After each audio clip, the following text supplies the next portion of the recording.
प्रभु यीशु मसीह के जलाली और सामर्थी नाम में आज दिनांक 18 अगस्त दिन गुरुवार को हम आप सब अपम के श्रोताओं का हार्दिक स्वागत करते हैं।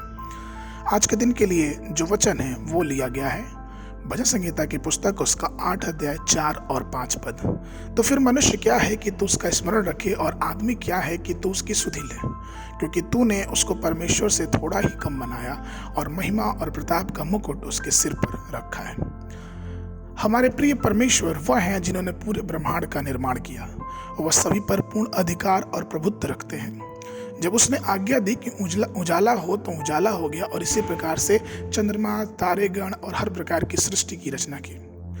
परमेश्वर मानव जाति को अपनी शक्ति और अधिकार देना चाहता था, इसलिए उसने मनुष्य को अपनी समानता में बनाया। उत्पत्ति की पुस्तक उसका पहला अध्याय 28 पद। और परमेश्वर ने उनको आशीष दी और उनसे कहा, फूलो फलो और पृथ्वी पर भर जाओ और उसको अपने वश में कर लो, और समुद्र की मछलियां तथा आकाश के पंछी और पृथ्वी पर रेंगने वाले सब जंतुओं पर अधिकार रखो। भजनकार भी भजन संहिता 8:6 में कहता है कि तूने उसे अपने हाथों के कार्यों पर प्रभुता दी, तूने उसके पांव तले सब कुछ कर दिया। भजन संहिता 21:5 में भजनकार कहता है, तेरे उद्धार के कारण उसकी महिमा अधिक है और तू उसको वैभव और ऐश्वर्य से आभूषित करता है। भजन संहिता 8:5 में फिर से भजनकार कहता है, क्योंकि तूने उसको परमेश्वर से थोड़ा ही कम बनाया और महिमा और प्रताप का मुकुट उसके सिर पर रखा है। भजन संहिता 103 और 4 पद में वचन कहता है, वही तेरे प्राण को नाश होने से बचा लेता और तेरे सिर पर करुणा और दया का मुकुट बांधता है। वही तो तेरे प्राण को नाश होने से बचा लेता है, तेरी लालसा को उत्तम पदार्थों से तृप्त करता है, जिससे तेरी जवानी उकाब की नई हो जाती है। आदम और हवा को उस शक्ति और प्रभुत्व की उत्सुकता के एहसास नहीं था जो प्रभु ने उन्हें दी थी। उन्होंने इसकी महिमा और सम्मान को नहीं समझा। वे शैतान की चाल से धोखा खा गए और पाप में गिर गए और परमेश्वर की आज्ञा का पालन नहीं किया।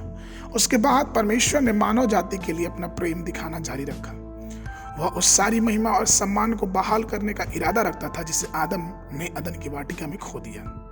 इसलिए उसने कलवरी क्रूस पर स्वयं को बलिदान कर दिया। क्रूस पर अपनी मृत्यु के द्वारा उसने शैतान पे विजय प्राप्त की। उसके पास सुवृत्त और अधलोक की कुंजी है।